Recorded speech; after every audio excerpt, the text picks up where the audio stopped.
18, 19, 29. Matagal na po ito dito, ma'am? Ang mother ko nga, dito nag-graduate din. Aha. Ang edad niya is 89 years old na. Buhay pa po siya? Buhay pa. Ito pong structure na yan. Yan, bago na yan. Okay. Ito, since nung nag-aral ako, nandito na yan. Dito ka po, ma'am, nag-aral? Dito ka na rin po nagturo? Na.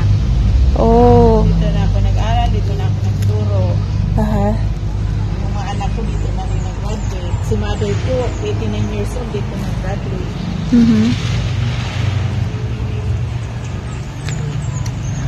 Ma'am, ano yung pakiramdam na yung school mo, yung alma mater nyo, reduced into ashes?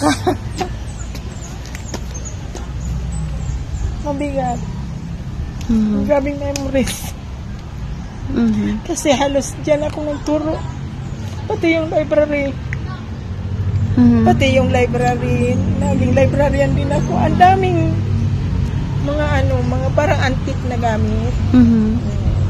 Parang mga antique na gamit ang nandyan. Mga noon pang mga siyempre hindi mo maiwasan na maging emotional. Opo.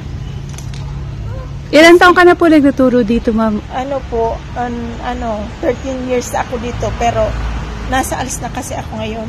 Alis. Pero naging librarian ka po dito? Opo. Ilan taon po, ma'am? Mga 3 years din.